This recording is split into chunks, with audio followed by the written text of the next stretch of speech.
I feel like I've been speaking all day because I just finished another session. Hopefully you are not tired of hearing my voice.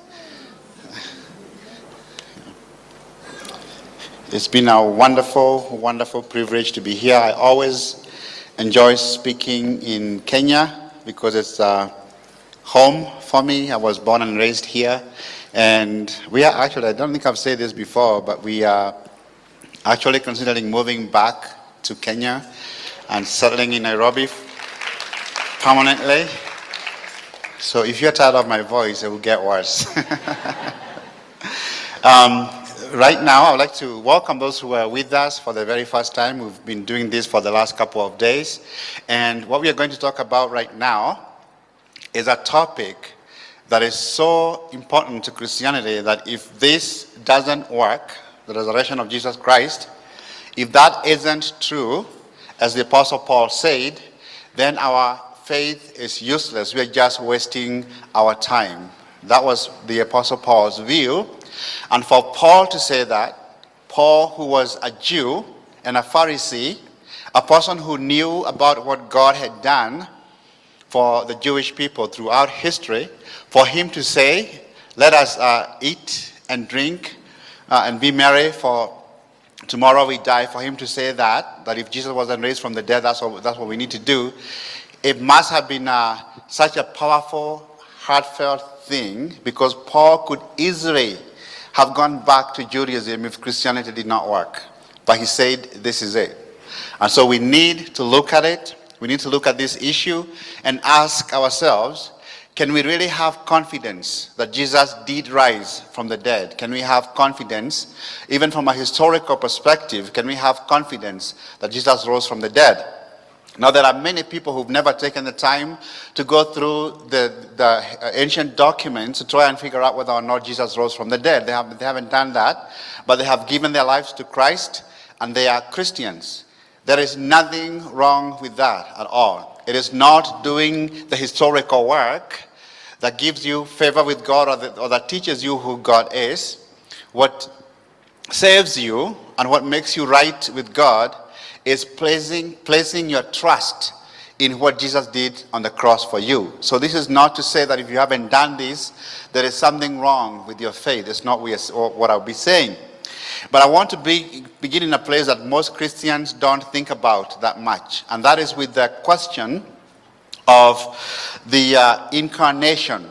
The fact that Jesus was God in human flesh, or at least the biblical claim that Jesus was God in human flesh. That doctrine, believe it or not, is more foundational. If you were to rank them in order of importance, the incarnation would be the central foundational doctrine of Christianity. It is not the resurrection. It is the incarnation, that Jesus was God in human flesh. And why do I say that? The Bible makes it clear that you and I will also be raised from the dead. But that doesn't give us any special place in the universe. Our resurrection doesn't do that. The reason the resurrection of Jesus counts for as much as it does is because he wasn't just another human being who was raised from the dead. He was God in human flesh who came out of the tomb who claimed to be the link between you and me and God. As Paul put it in Romans 1 and verse 4, who, Jesus, through the Spirit of holiness, was declared with power to be the Son of God by his resurrection from the dead, Jesus Christ our Lord. That doesn't mean when it says he was declared to be the Son of God, it doesn't mean he wasn't, that he was given that title. It means that he was shown to be the Son of God. That's what the resurrection did. It proved Jesus right in his claims to have been God in human flesh. Now, what the point that I want to make, and that I hope we all get very, very strongly here, is this. You cannot take Jesus as most people want to take him without also understanding him to be God. You can't have it that way. You cannot, for example, say that Jesus was a great moral teacher, a wonderful, loving person. You can't say that and also say that he wasn't God. You cannot have it both ways. You can't be able to say he was a great moral teacher, but he was not God. And we'll see why that is the case. So we are beginning once again with the incarnation. Who was he? Before we talk about whether or not he rose from the dead, we need to talk about who he was. If you take a course in a religion course in a university, what they will do is this. They will present the different religions in the world, and they will tell you about their founders, a little bit of their history, what is known about them, and then they will tell you what their systems teach. They move on to the next one, and before long, you begin to think that Jesus is just like any other founder of a major world religion. Most people get stuck there, and they come out of the university thinking that Jesus is just equal to anybody else. And I remember hearing a song that used to be sung here quite a bit by, I don't know if it's you sang, Jesus is a mighty God. He's a mighty God. Everybody bows before him. He's a mighty God. Even Buddha bows before him. He's a mighty God. Even Muhammad bows before him. He's a mighty God. Sorry, I will not sing it for you. My favorite verse when I'm singing is, "Thou shalt not judge." Now, what's being said here is something that each one of us has to come to grips with. Because if Jesus was who he claimed to be, then the question he asked his disciples, "Who do you say that I am?" is a question that all of us must grapple with. Is a question that all of us needs to come to terms with. Because if he really was who he said he was, then to think of him as a founder of another religion or a great moral teacher is to make a serious error, serious mistake that will land you into all kinds of problems. And let's look at some of the reasons why we can't take Jesus to have been a great moral teacher and then deny his claim to be God.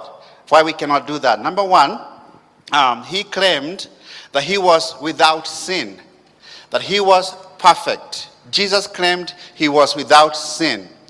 If he was a great moral teacher and he claims to be without sin, he would be a very, very strange moral teacher, different from any other that the world has ever known. One of the most obnoxious things you can ever do or experience is to be with a person who will not admit it when they are wrong, especially when everybody else can see they have made a mistake, but they will not admit it. That's one of the most serious things you can do. In the teachings of Jesus, for example, in Matthew chapter 18, Jesus spoke about forgiveness, and he said that we all need to have a forgiving heart, and that forgiving heart is supposed to characterize somebody who is right with God. And he said that is true of everybody. We all must be prepared to forgive other people for their wrongs against us. And yet, he exempted himself from that. He said he did not need to do that himself to forgive other people. For somebody who claims to be sinless, to be perfect, and yet is just a human being, that's not a person who is thinking correctly or who is honest about who they are. And yet this is what Jesus did for himself. He claimed he was perfect. Now there are people who do claim that they are perfect. I've met a couple like that. I remember just telling you one story. I was traveling through Atlanta at the airport, and I got to one of the customs officials there. They're usually very strict people, and you don't want to say too much to them. You just want to go through customs, and because they can detain you sometimes, especially when you have a passport that is not from the U.S. I've had those kinds of things happen to me where I've been detained there for no reason sometimes. So not just in the U.S., but some other places as well. And I don't blame them. There is much that is going on in our world that causes them to have that kind of tension. So I'm not trying to blame them for doing that. I'm actually glad they're doing it to keep all of us safe. So that's not the point. But this man looked at my passport, went through it, and he said to me, "You travel to so many places. Why do you travel so much?" And I said to him, "I'm a minister of the gospel. I tell people that the forgiveness of sin is available through Jesus Christ." He was taken aback by the bluntness of my response. He didn't know what to do with me. He said to me, "I have never sinned. I have never sinned." Well, in other words, he did not need forgiveness. So I said to him, "Then the gospel message is clearly not for you." I said, "But I must tell you, you are the very first person I've ever met." I've traveled quite a bit, as you can see from my passport. You're the first person I have met who was not a sinner. But I have a question for you. Would your wife agree with your assessment of yourself. He gave me my documents. Didn't answer the question. If you are here, as one of my colleagues like to say, and you really believe you're perfect, you need to get married. That will solve the problem very, very quickly. And you will know you are not perfect. We all know as human beings that we are not perfect. That's why we have come up with sayings like, what? To err is human. Nobody is perfect. We all know these things and we say them over and over again because we know that if you are a human being, you are not going to be perfect. And yet, Jesus did what?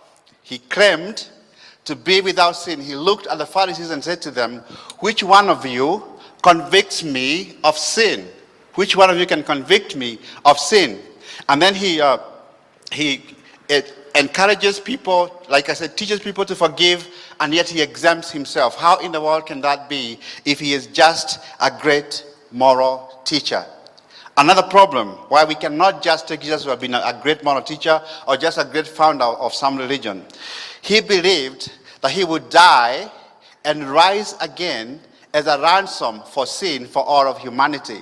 He believed that what happened to him when he died would apply or would have ramifications with eternal consequences for every human being on the planet. How egotistical do you have to be to believe that if you are a mere human being, that what you are doing, whether your death, accounts for the welfare of every human being on the planet? If he wasn't God, he was an egomaniac for him to believe something like that. Mark 10:45 says this, for even the Son of Man did not come to be served, but to serve and to give his life as a ransom for many. He even had the audacity to believe that the whole Old Testament was actually written about him.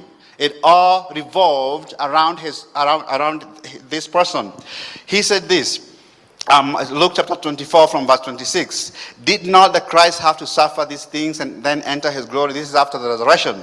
And beginning with Moses and all the prophets, he explained to them what was said in all the scriptures concerning himself. What would you think if I told you that this book, the Bible, was actually written about me? What would you think if I started talking like that? You would start looking for a doctor for me, maybe psychiatrist or whatever. Yet Jesus did it. There was no way he could be just a great moral teacher and speak like this. You can take any religion, any system that you want out there. You can take the founder out and you still have the religion. For example, with Islam, you can take Muhammad out and you still have Islam. The revelation that was given to Muhammad by Allah could have been given to another human being. It just so happened that Allah chose Muhammad according to that tradition. You can take Buddha out of Buddhism and you'll still be left with the system because that enlightenment could have come through somebody else, and it's the same with every other system. But you cannot do that with Christianity, because if you take Christ out of Christian, you'll be left with what? With Ian, and Ian can't help you in any way. Can't help you, as Michael Ramsden loves to say. Christianity is tied up with the person of Jesus Christ, who he really is. So the kinds of claims that he makes about himself are not consistent with somebody who was just a mere human teacher, great teacher. He doesn't leave that option open to us.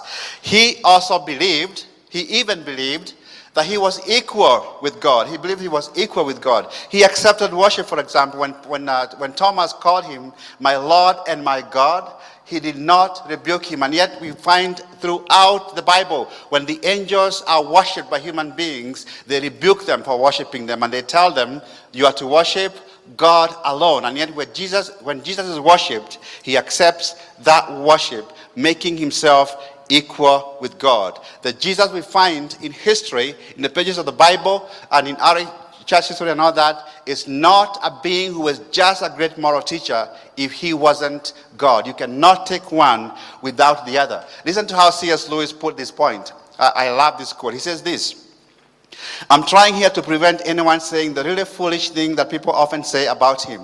I'm ready to accept Jesus as a great moral teacher, but I don't accept his claim to be God.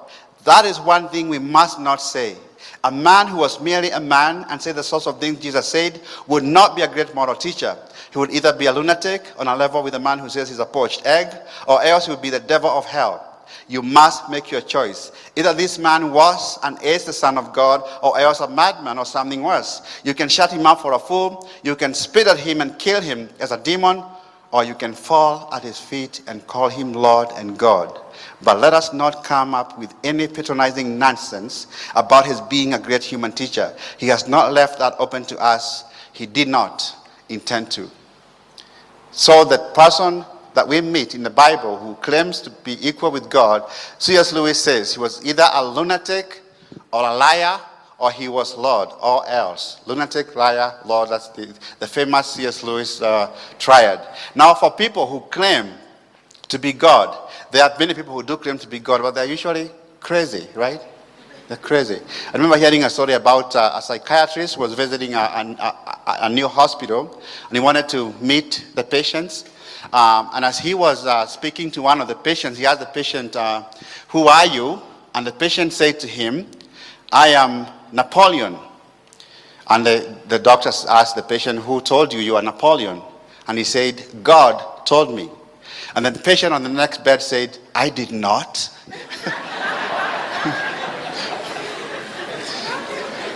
There are people who claim to be God, but they are usually in mental asylums. They are not normal. So for him to be claiming to have been God, there was no way he could be a great moral teacher. He was a lunatic, or he was lying. He was either a lunatic or he was lying.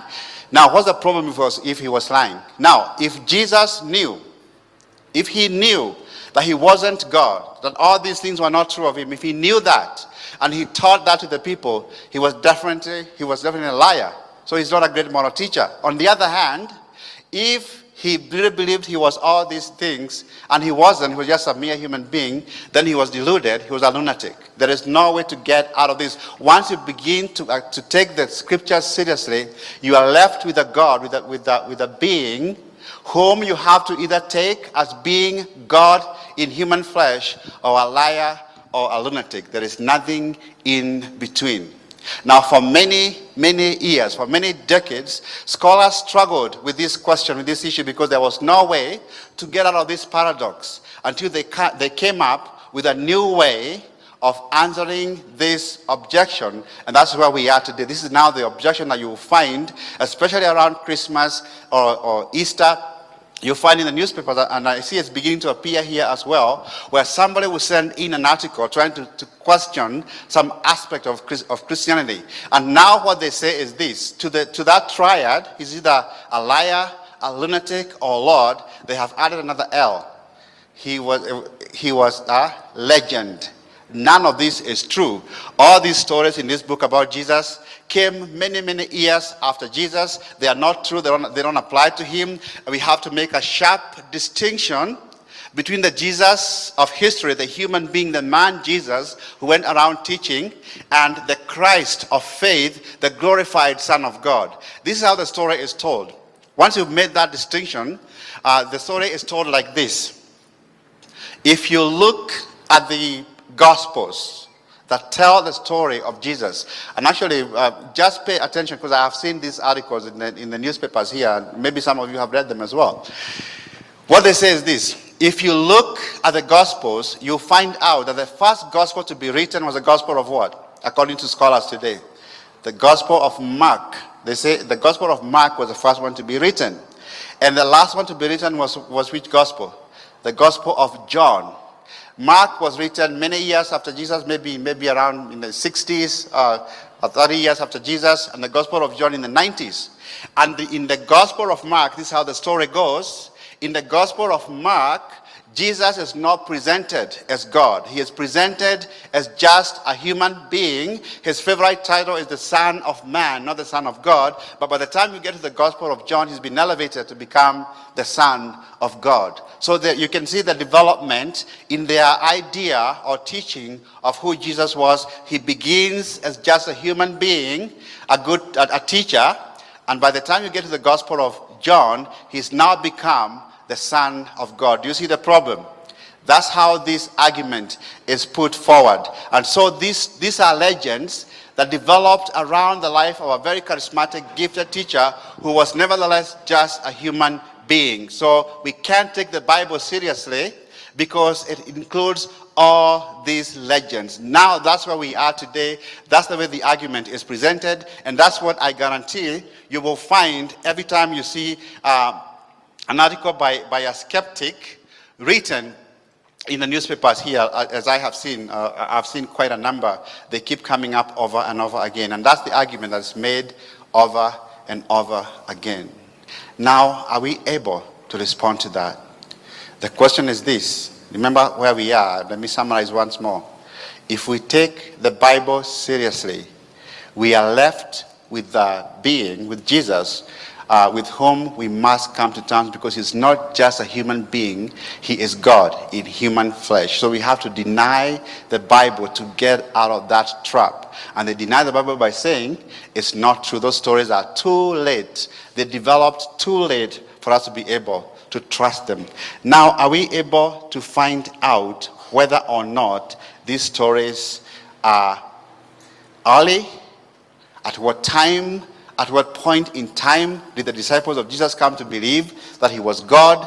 When did that teaching begin? Are we able to find that out? Unfortunately, the answer is yes.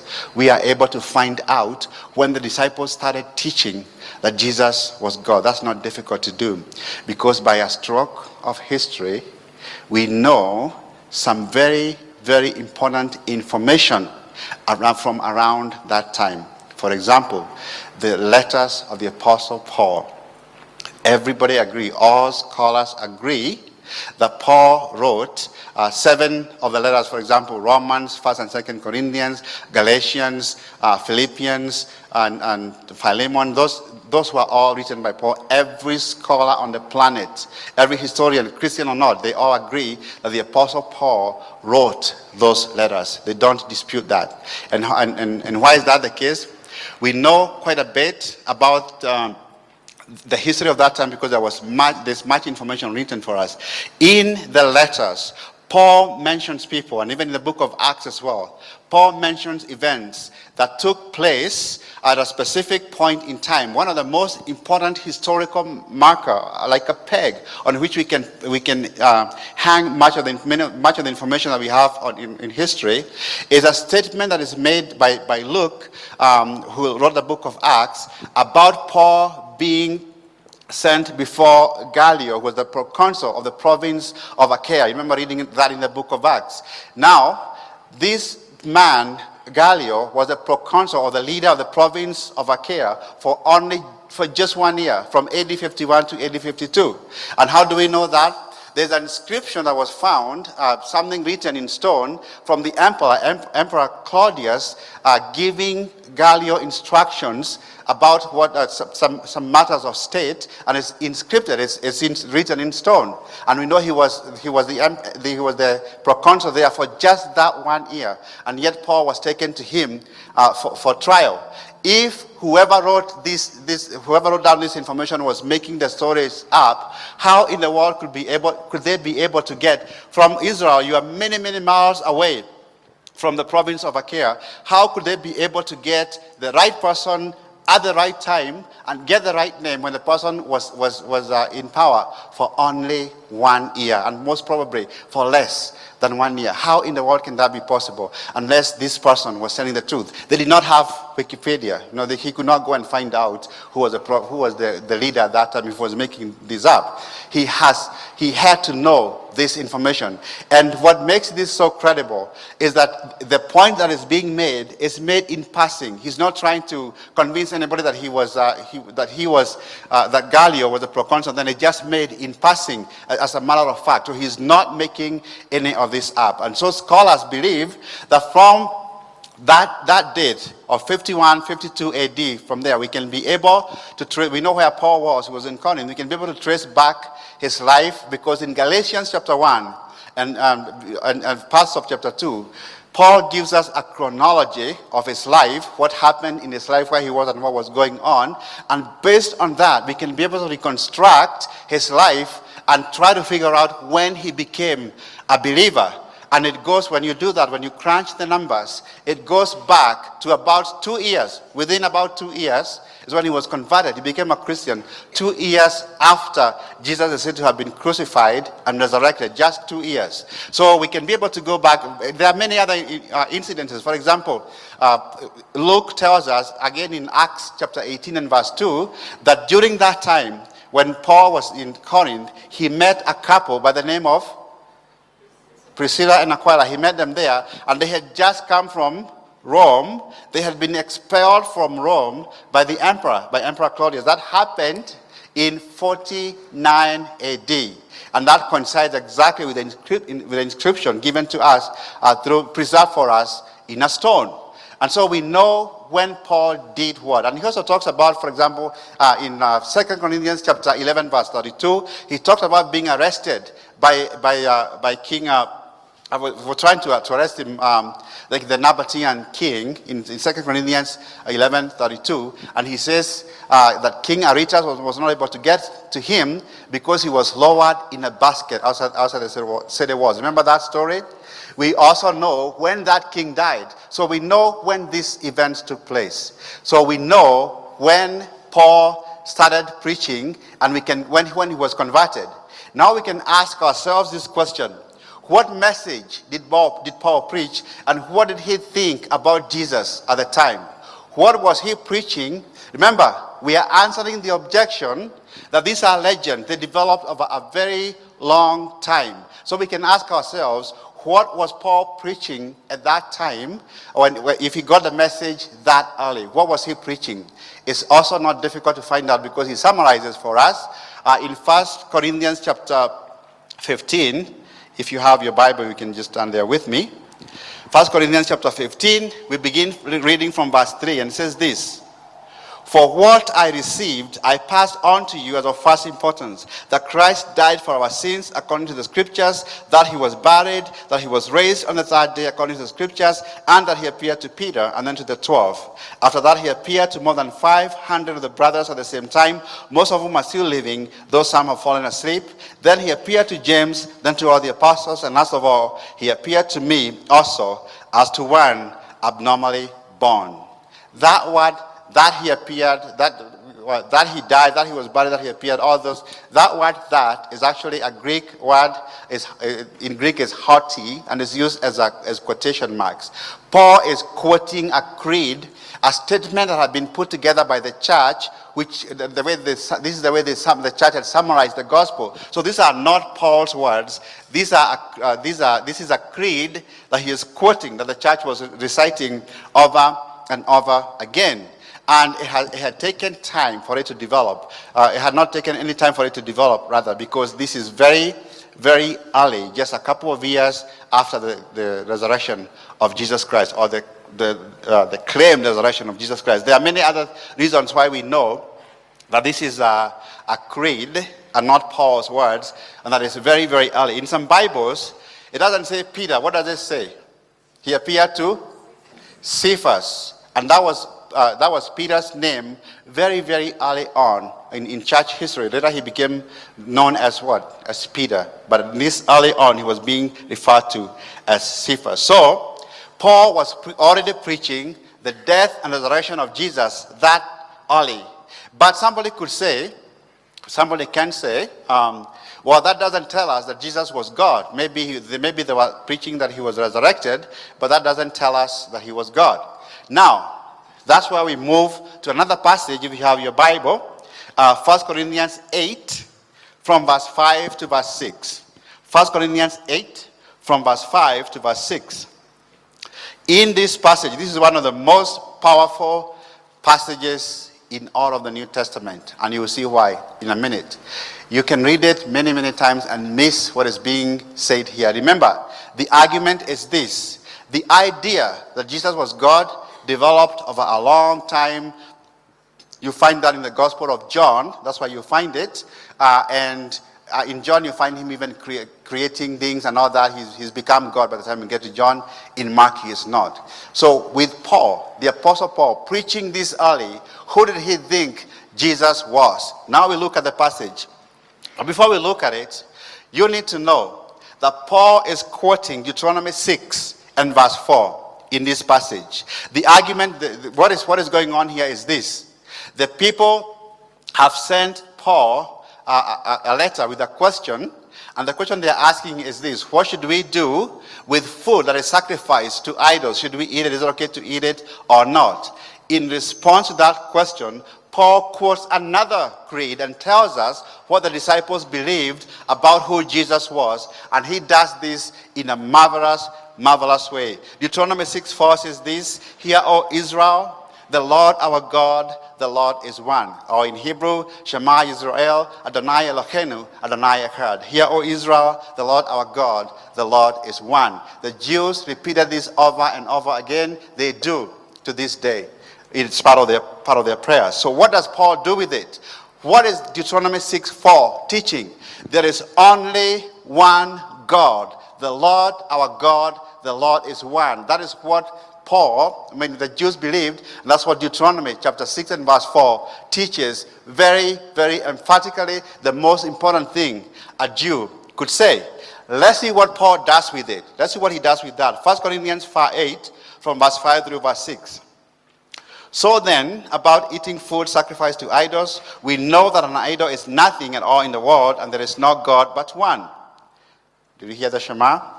"But for even if there are so-called gods, whether in heaven or on earth, as indeed there are many gods and many lords, yet for us there is but one God, the Father, from whom all things came, and for whom we live, and there is but one Lord Jesus Christ, through whom all things came, and through whom we live." If you are in the habit of reading the Bible the way I just read that passage, you'll miss a lot in what it's saying, because this is really revolutionary. So let's go through it a little bit slower. What is Paul saying? What is Paul saying in this passage? What is he doing with the Shema, the holiest text for the Jews? Again, it says this, Deuteronomy 6:4. "Hear, O Israel, the Lord our God, the Lord is one." Then Paul says this: "Yet for us there is but one God." You see that? The Lord our God, one God who? The Father, and one Lord. The Lord is one. One Lord who? Jesus Christ. Do you see the problem? Do you see what he has done? This is either the most blasphemous passage in the New Testament or one of the most important, because what Paul is doing is this. He has taken the Shema, the most important text from a Jewish perspective, and he has inserted Jesus right into it. He is saying, the Lord our God, one God, the Father, the Lord is one Lord, Jesus Christ. Do you see that? He has taken the Shema and he has put Jesus right into it. One God, one God the Father, one Lord, which is, and the one there is actually Jehovah, Jesus Christ. He's put Jesus right into it. N.T. Wright, and one of the best known scholars today, says this: "Faced with that astonishing statement, one would have to say that if the early fathers of the church had not existed, it would be necessary to invent them. Paul has redefined the very meaning of the words that Jews used every day in their regular prayers to denote the one true God. The whole argument of the chapter hinges precisely on his being a Jewish-style monotheist. In other words, he believed there's only one God, over against pagan polytheism. Paul is striving to make the point that there's only one God. And as the linchpin of the argument, he has quoted the most central and holy confession of that monotheism and has placed Jesus firmly in the middle of it. Lots of Pauline scholars have tried to edge their way around this one, but it cannot be done. It cannot be done because Paul puts Jesus that early in his preaching right into the Shema, into the holiest teaching the Jews had. But note one more thing. Remember, the argument was this, that it took a long time for the people, for the followers of Jesus to elevate him to God. But if you look at this passage, it says one more thing about Jesus. It says this: through him all things were made. Through him all things came. Do you see that? Through him all things came. That sounds like what? Which other passage says that in the New Testament? John chapter 1. All things came through him. Remember that? This is the message that is contained in the Gospel of John, being preached this early by the Apostle Paul, and yet we were being told that it took years to develop. Nothing could be further from the truth. There are no legends being built here. Now, what about in the Gospels themselves? What about the Gospel of Mark? Is it true that the Gospel of Mark does not present Jesus as God? Is that true? I have to tell you that it's really not true. That's not true either. And let's see why that's the case. In Mark chapter 14, during the trial of Jesus, from verse 60 to verse 64, Mark has Jesus speaking here, and Jesus does something amazing in this passage that we'll see in a second, because what happens is this: Jesus, in answer to the high priest's question, gets two passages from the Old Testament, and he ties them together in reference to himself. He takes two passages from the Old Testament and ties them together in reference to himself. What passages are these? Let's read them. The first one is Psalm 110 and verse 1. Psalm 110 verse 1, the Lord says to my Lord, sit at my right hand until I make your enemies a footstool for your feet. That's the first passage that he takes. The second passage that he takes comes from Daniel chapter 7. Just hang with me, this will make sense in a second. Daniel chapter 7 from verse 13, it says this: in my vision at night I looked, and there before me was one like a son of man, coming with the clouds of heaven. He approached the Ancient of Days and was led into his presence. He was given authority, glory, and sovereign power. All nations and peoples of every language worshipped him. His dominion is an everlasting dominion that will not pass away, and his kingdom is one that will never be destroyed. That title, Son of Man, when it is used by Jesus, is the most powerful title he could use to refer to his divinity. Never be confused into thinking, or be led into thinking, that when he says Son of Man, he is saying he's a mere human being. Is the exact opposite, because it comes from this very passage in Daniel chapter 7. And the people, when the high priest had this from verse 63, he said this: why do we need any more witnesses? He asked. You have heard the blasphemy. You have heard what? The blasphemy. What do you think? And they all condemned him to death. Now, when it says, back to Mark, well, let me first of all explain this. Why Psalm 110? Why Jesus using that to refer to himself causes that much trouble for the people listening to him.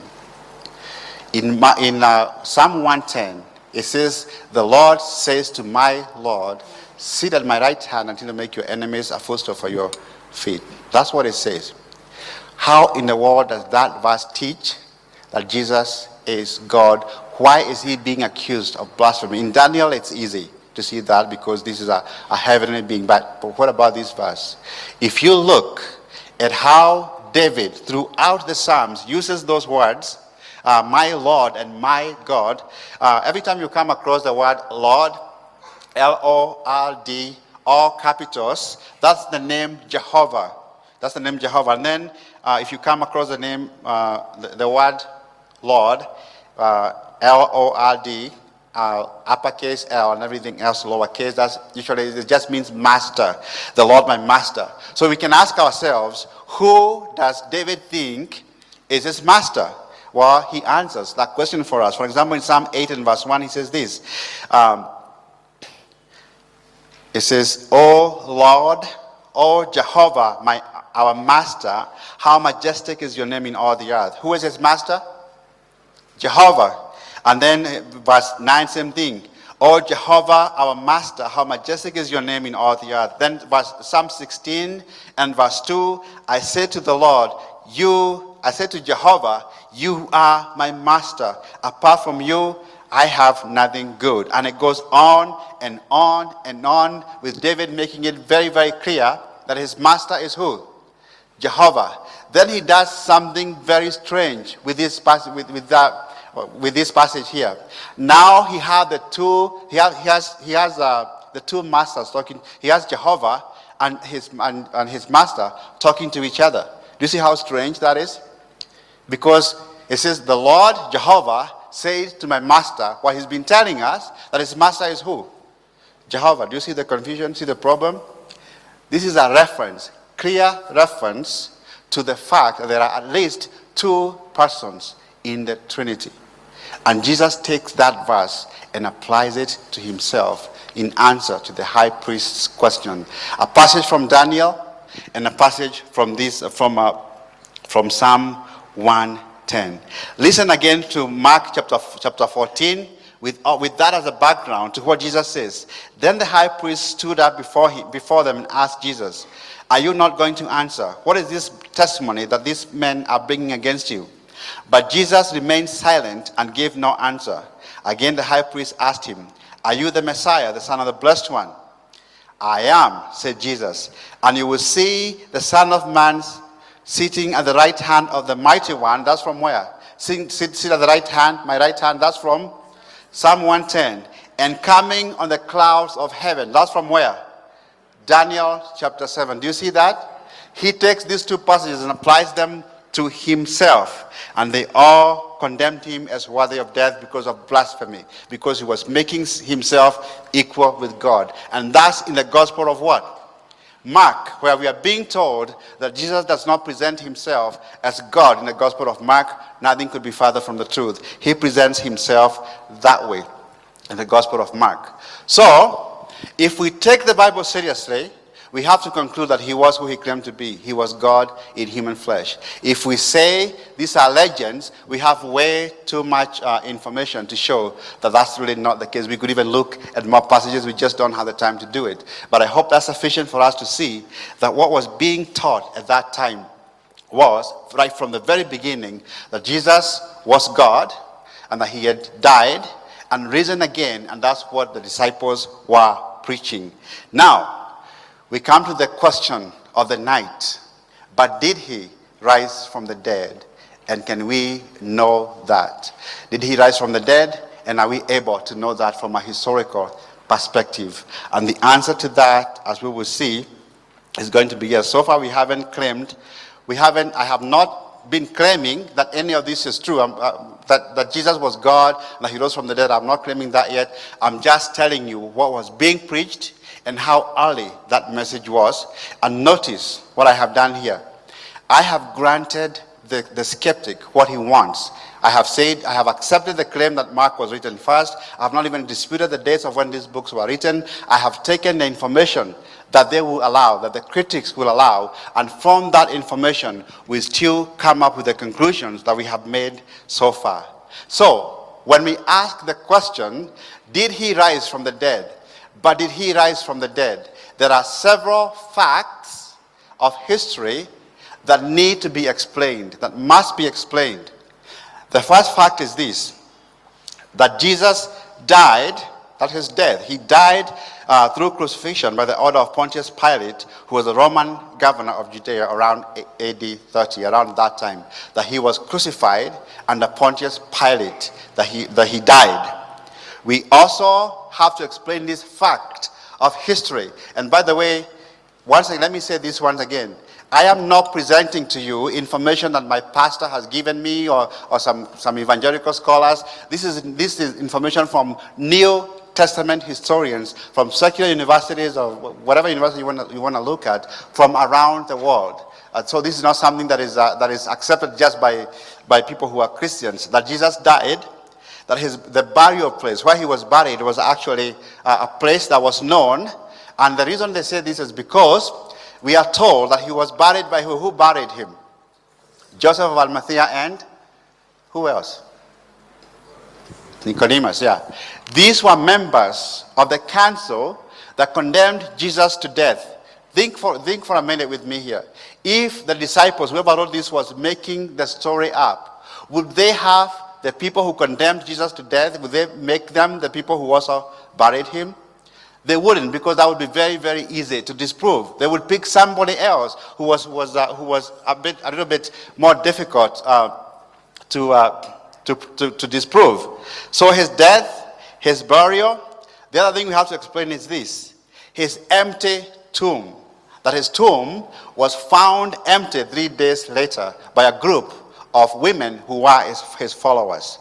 Why do scholars conclude that his tomb was empty? And again, skeptics, it doesn't matter who it is, they come to the same conclusion. And I'm talking about New Testament historians. I'm not talking about Christians, people who study the New Testament, like you would study Shakespeare or whatever. New Testament historians.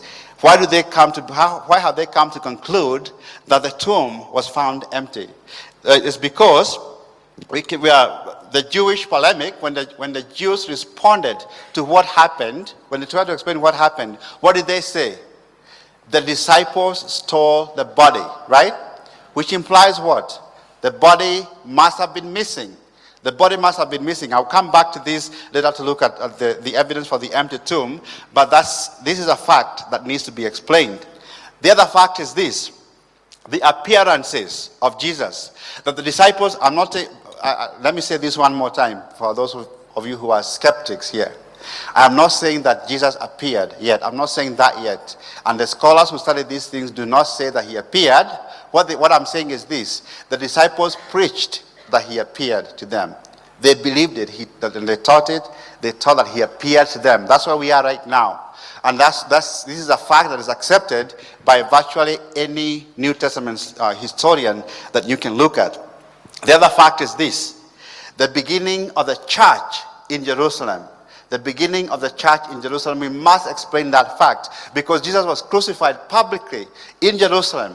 And if that is true, that's why he was crucified.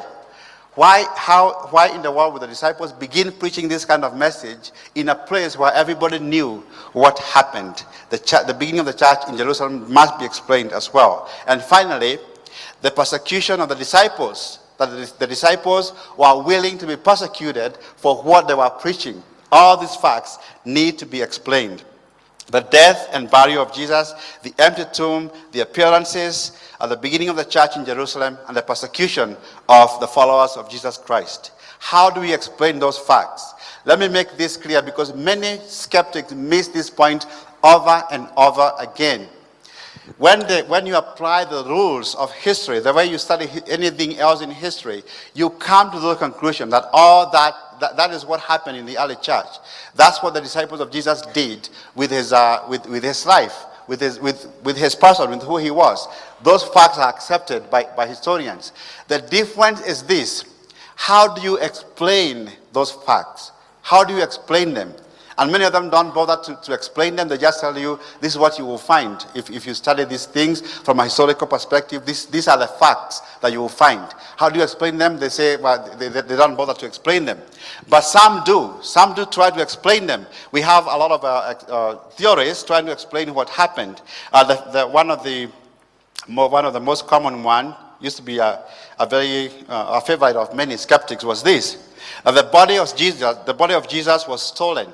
That's supposed to explain where all these ideas about him rising from the dead came from. The body was stolen. Now, why is that a weak explanation? I hope you're following me still. Are you still with me? Why is that a bad explanation? We can ask, who stole the body? Who was it that stole the body? We have several options. We could say, for example, it was stolen by the Romans. Now, if it was stolen by the Romans, the reason they crucified Jesus was to squash the movement, to stop his movement, right? If they stole the body, they would make sure that when the disciples started preaching, somebody would make sure that when they started preaching that he rose from the dead, especially after he prophesied that he would rise from the dead, they would make sure that they were prepared to shame the disciples publicly by saying, no, we know what happened to his body. We have it. We got it. When they started preaching in Jerusalem, in the very place where they were supposed to cause an insurrection, the Romans could not have stolen the body. What about the Jewish leaders? Same thing. They had strong motives to stop Jesus, to stop this movement from going on, and yet they did not claim to know anything about what happened to the body. Well, what about the disciples? Could the disciples have stolen the body? Well, that's possible. And I'm going to leave that as a possibility for now, but we would have to conclude what? They were lying, right? If they stole the body, they were lying. So let's assume that's the case. They were lying. We'll come to this later. Well, somebody could say, well, maybe it was stolen, but we just don't know who stole the body. It just disappeared. If that is true, then the disciples were still lying, right? And we'll come back to this issue of whether or not they were lying. Are you all with me? Now, there's another theory to explain what happened, how all these things came about. So this is actually what Islam says, that Jesus did not really die on the cross. He didn't die on the cross. Some scholars some people they're very creative. They say that he became really weak, and he was beaten up, crucified, and then when he was taken off the cross and put in a cool tomb, he was revived, and he was able to come out, and the disciples saw him, and then they thought he had been raised from the dead. Now, you will not find any serious scholar today defending that view, because a scholar who was not a Christian by the name of David Strauss said this about that view, that he didn't really die. It's called the swoon theory. He just swooned. He didn't really die. He wrote this: "It is impossible that a being who had stolen half dead out of the sepulchre, he was almost dead when he was coming out of the tomb, who crept about weak and ill, wanting medical treatment, who required bandaging, strengthening, and indulgence, and who still at last yielded to his sufferings, could have given to the disciples the impression that he was a conqueror over death and the grave, the prince of life, an impression which lay at the bottom of their future ministry. Such a resuscitation could only have weakened the impression which he had made upon them in life and death. At the most, could only have given it an elegiac voice, but could by no possibility have changed their sorrow into enthusiasm, have elevated their reverence into worship." Hear what he's saying? If that's really what happened, they would never have had the boldness to go and preach that Jesus was the conqueror over death. He had risen from the dead. He had conquered death when he was that weak, and he was given. The other problem with this view is this: for the Romans, killing people was an art that they had perfected. That's why they used crucifixion, the worst form of death possible. They knew how to kill people, and if you are responsible for crucifying somebody and something happened, it was going to be your life. You remember what happened to the Philippian jailer when he thought that his prisoners had escaped? What did he do? He wanted to kill himself because he knew what lay ahead. These people are professional killers. To say that he didn't really die doesn't really cut it at all. Here is the view that most scholars, most skeptics today, those who bother to try and explain and they are not believers, the view they hold to is hallucinations. These were all hallucinations. When you love somebody so much, the person died. A few days later, you can begin to see visions of this person. This is what happened to the disciples of Jesus. And because of those hallucinations, they began to teach that Jesus was alive. He had appeared to them. Hallucinations. This is the theory. This is the one that you will see even here when they write articles or newspapers. This is the one that they will quote over and over again. What's the problem with it? Number one, it does not explain why we have an empty tomb. If they're just hallucinating, right, the tomb will not be empty. See that? The body will still be there. Number two, this is not how hallucinations work. Hallucination is like a dream, and you cannot share a dream with somebody else. One of my friends likes to say, if I'm having a dream, for example, that I am in Hawaii, or is it in Mombasa, whatever, the best vacation point, I'm having a dream at night that I'm there and having a wonderful time. I can't say, oh, hold on for a minute, and wake my wife up. Hey, can you come with me to this place so we can have a wonderful time? Visions, hallucinations do not work like that. You cannot have, as Paul said, that Jesus appeared to hundreds of people, to Paul, to all these people claiming he appeared to them. Hallucinations do not work like that. And even if we grant that these people loved Jesus so much that they were having hallucinations of him, the people he appeared to included his enemies. For example, the Apostle Paul and also James, Jesus' brother, was not a believer. He appeared to people who did not expect him to rise from the dead. So this theory doesn't work. And I was talking about this with my boys. Every now and then I go through my messages with them, and I ask them to critique my messages. And sometimes they tell me, Dad, that doesn't make any sense. You need to take it out. So I asked my son, what do you think about this theory of hallucination? He said, well, all you have to do is look at the Bible, what the disciples were saying. In Luke 24:39, Jesus says, after the resurrection, look at my hands and my feet. It is I, myself. Touch me and see. A ghost does not have flesh and bones, as you see, I do. The hallucinations do not explain this. Now we are left with two choices. Just two choices. The disciples were lying, or they were telling the truth. That's where we are now. The disciples were lying, or they were telling the truth. Those are the only choices that we have. Now we can ask ourselves this question. Were they lying? Were they not telling the truth? And I think it's easy to show that the disciples were not lying when they began preaching. And let's see why that's the case. There are many marks of authenticity in their writings. Marks of authenticity in their writings. For example, who were the first people to witness the empty tomb? The first people were who? Women. Do you know, as Josephus tells us, that during that time, the testimony of women was not taken seriously in a court of law. If you are a woman and you witnessed a crime taking place, you could not stand in court and give evidence against anybody or anything. Nobody would listen to you. Some of you are looking at me in a very strange way. I don't believe that. That's what they believed then. It's not my view, okay? The testimony of women was not taken seriously. We know that from the time. So just follow along with me a little bit here. If the disciples were making all this up, none of it was true, and they wanted to be believed, why in heaven's name would they pick women as the witnesses to their most important event? Why would they do that? The only reason they would do it is if that is actually what happened. And then you look at the Gospels and you find the disciples presented as though they are clueless. They don't know what is going on. And this goes on and on again. If they were making this up, they would make, for example, somebody like the Apostle Peter look so brilliant, so wise, a person who is to be trusted by everybody. But you have in the Gospels, Jesus calling Peter what? Get thee behind me, Satan. If they are lying, they are not going to include these kinds of things. And then why, for example, remember we are being told they were writing many, many years afterwards. Why would they preserve sayings in the Bible that still cause people trouble to this day? When Jesus said, for example, this generation will not pass away. The generation had already passed away. Why would they preserve that saying that still causes trouble for people today? Why didn't they clear it up? They were not lying. They were willing to tell the truth.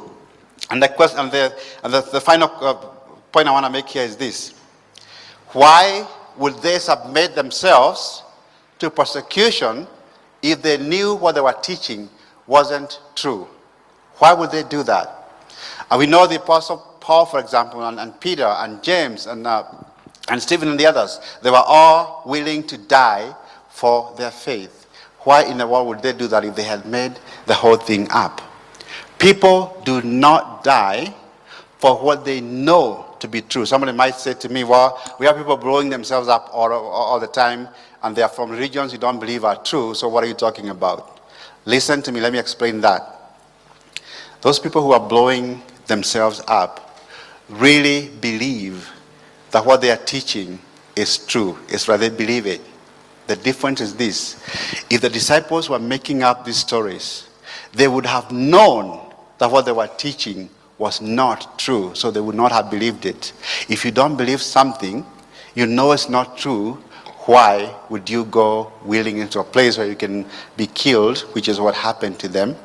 Why would they submit themselves to that kind of treatment if they were not telling the truth? The disciples were not lying. They were telling the truth. They were telling the truth. But if they were telling the truth, what does that mean? Jesus rose from the dead. If they were telling the truth, Jesus rose from the dead. And the resurrection explains all those facts beautifully. It explains all those facts beautifully. The hypothesis that God raised Jesus from the dead, from a historical perspective, is the best explanation that Jesus left an empty tomb behind him when he rose from the dead. We come to the conclusion. There have been many people who have looked at this issue and they have come to the same conclusion. Remember, I'll give you an example of maybe a couple of them. A man by the name of Frank Morrison. He sat down to write a book disproving the resurrection from a historical perspective. He did all his research, and then he ended up writing a book in defense of the resurrection. The book is called Who Moved the Stone. You know what the first chapter of that book is entitled? The Book That Refused to Be Written. Because he set out to write a book disproving the resurrection, he ended up writing a book confirming the resurrection.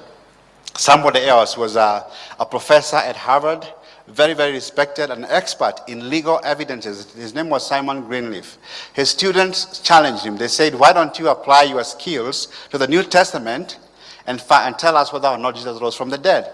Well, he wasn't a believer, but he started to do it. So he set up writing, coming through the documents. And by the time he was done, he became one of the biggest apologists for Christianity of his era. And he said this: you may choose to say, I won't accept these claims about Jesus, but what you cannot say is that there's no evidence for it. That was his comment. There's actually a school of apologetics named after him in the US. This has been done by many, many people right up to our day, where you look at the historical facts from a very objective perspective and you come to the conclusion that this really happened. Jesus actually rose from the dead. You know what? If we just take Jesus as just a great moral teacher, we do ourselves a great disservice, because if he was who he was, then we have questions to answer. And I know now you have questions to ask. So we'll go to that now. Thank you so much.